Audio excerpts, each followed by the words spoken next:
Meus irmãos, graça e paz, estamos de volta e com um tema muito bom de ser estudado, um tema que muitas pessoas me perguntam e vamos juntos. Eu estava mexendo aqui em algumas coisas e encontrei um estudo que eu fiz há algum tempo atrás e eu resolvi trazer aqui para o canal e vai ser um pouquinho diferente porque eu vou ler este estudo que eu fiz e será suficiente para você entender. Vai exigir menos comentário porque o próprio estudo é o comentário.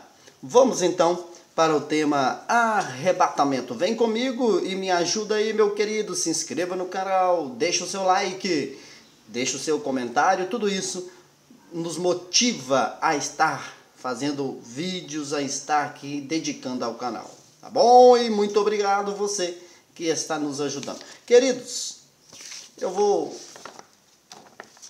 no máximo aqui tentar colocar num ângulo para você acompanhar comigo. Então, 1 Tessalonicenses capítulo 4, arrebatamento. Este é o tema hoje, é o estudo que eu fiz há um tempo atrás e eu estarei trazendo aqui para os irmãos. Então eu vou ler, e se você tem alguma parte que eu passei rápido, alguma coisa assim, só você pausar o vídeo, só você voltar o vídeo e pegar os detalhes. O sistema religioso usa essa palavra e esse versículo para afirmar que Jesus irá tirar um povo da terra.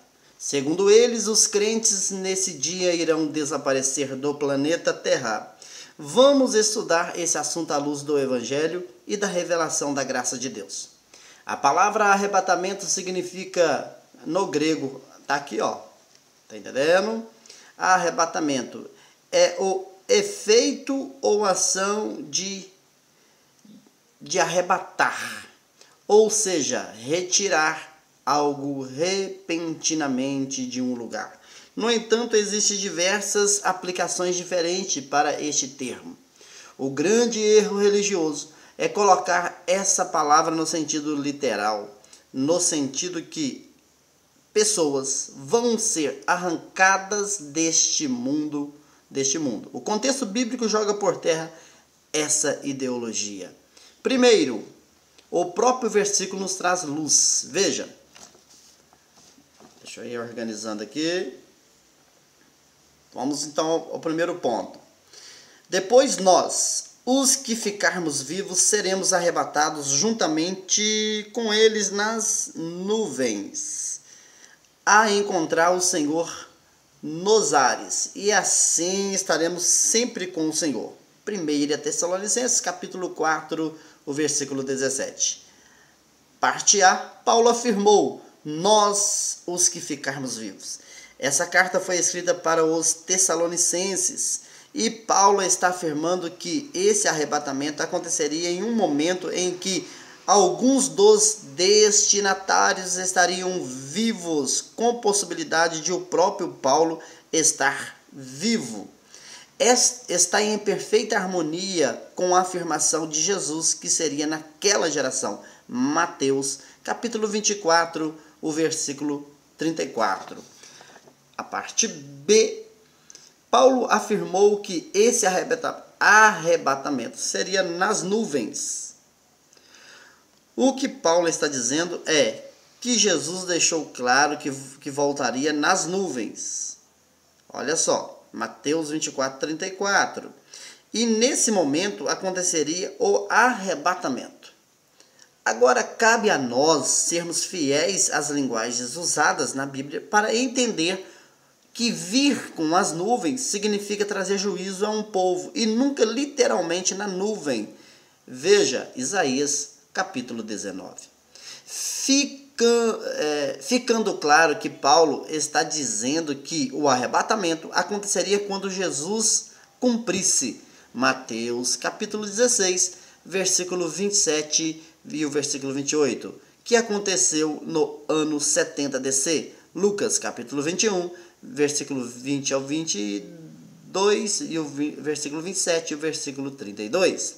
A parte C, do versículo que está sendo abordado, que é a 1 Tessalonicenses, capítulo 4, versículo 17.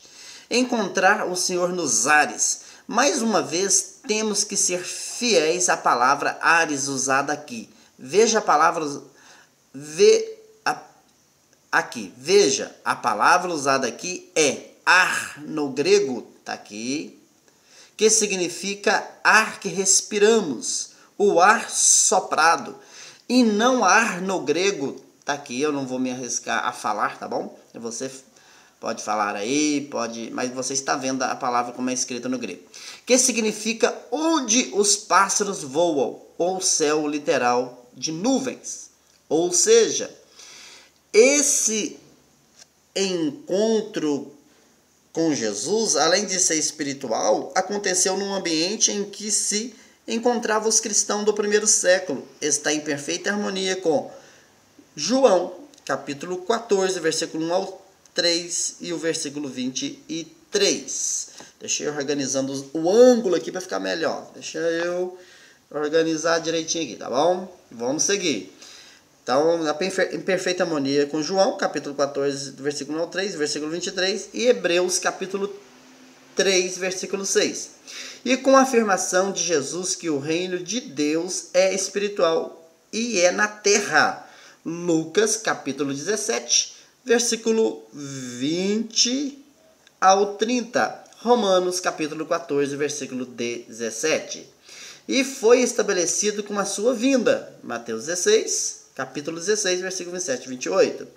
Segundo, os cristãos do primeiro século foram resgatados de um estado, de uma condição em que estavam. A Bíblia diz que foram resgatados debaixo da lei. Gálatas capítulo 4, versículo 4 e versículo 5. Sendo os eleitos judeus resgatados da lei, agora os gentios pode fazer parte dessa maravilhosa obra. Efésios capítulo 2, do versículo 11 ao versículo 19. Terceiro, se quisermos usar a palavra arrebatamento no sentido literal, teremos problemas seríssimos com as regras de interpretação. Veja que o mesmo Paulo afirmou: ele nos tirou da potestade das trevas e nos transportou para o reino do Filho do seu amor. Colossenses capítulo 1, versículo 13. Já imaginou se usarmos a palavra transportar literalmente? Teríamos que afirmar que Paulo e os irmãos de Colossos foram levados para outro lugar fisicamente. Porém, o texto está claro que eles foram transportados para o reino do Filho. Fisicamente, eles estavam no mesmo lugar na terra. Porém, suas condições espirituais eram outra. 4. Observa que o versículo de 1 Tessalonicenses, capítulo 4, versículo 17, não está dizendo que Jesus levaria um povo para o céu, e sim que esse povo estaria sempre com o Senhor. Com a queda do templo em Jerusalém, os cristãos se tornaram a casa de Deus. Hebreus 3, 6. Vamos seguir aqui. Bacana esse estudo, né? Eu acredito que você também vai gostar. Eu encontrei um estudo que eu fiz há um tempo atrás. 5. Paulo, ao tratar do mesmo assunto com os coríntios, usa outra expressão. Para os tessalonicenses, Paulo usa a palavra arrebatamento. 1 Tessalonicenses 4,17. B. Para os coríntios, Paulo usa a palavra transformação. 1 Coríntios capítulo 15, versículos 51 e 52. C. Vale a pena lembrar que para os discípulos, Jesus usa a palavra ajuntar. Mateus capítulo 24, versículo 31.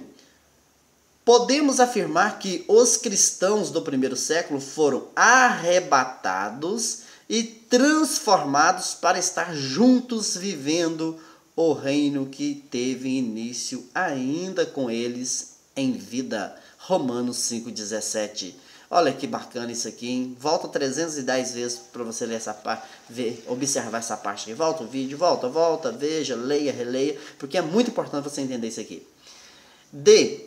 Só existe um jeito de ir para o céu e não é o corpo que vai, não é o corpo físico que vai. Olha só para você ver, 2 Coríntios capítulo 5, versículo 1 ao 7. Só existe um jeito, é morrendo, tá?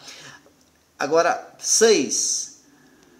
1 Tessalonicenses capítulo 4, versículo 13, também fala da ressurreição dos mortos. E ambos, tanto os mortos como os vivos, receberiam esse arrebatamento, essa transformação, que é a abolição, ou que foi a abolição da morte, que era a separação de Deus. Sabemos que essa transformação foi no Espírito. Leia com atenção os seguintes versículos.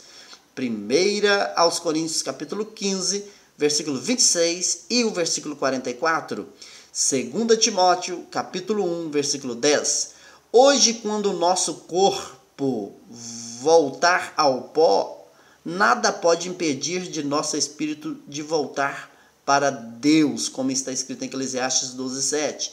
Antes, esse processo tinha sofrido uma drástica alteração. Leia Romanos capítulo 3, versículo 23, 2 Pedro 3:19. A sétima colocação, sétimo ponto. Deixa eu esperar focar aqui. Focou mais ou menos, vai dar para você entender. 7. Falar desse assunto sem levar em consideração as afirmações de Jesus é cometer um grande crime. Jesus deixou claríssimo que a vinda dele aconteceria no primeiro século. Vamos à prova disso aqui, então. No primeiro século. Ninguém sabia o dia e nem a hora, porém, todos sabiam que seria naquela geração. Mateus capítulo 10, versículo 23, Mateus capítulo 16, versículo 7 e 28, Mateus capítulo 24, versículo 30 e o 34, Mateus capítulo 26, versículo 63 e o 64, Lucas capítulo 21, versículo 20 ao 22, versículo 27 e o versículo 32, João capítulo 21, versículo 22 ao 24. Está consumado. Espero que você tenha gostado desse estudo. Eu encontrei ele aqui procurando umas outras coisas. Eu encontrei esse estudo que eu fiz há algum tempo. Arrebatamento. Está aí, meu querido. Fica com um forte abraço do meu coração para o teu coração e em breve estaremos de volta. Fui!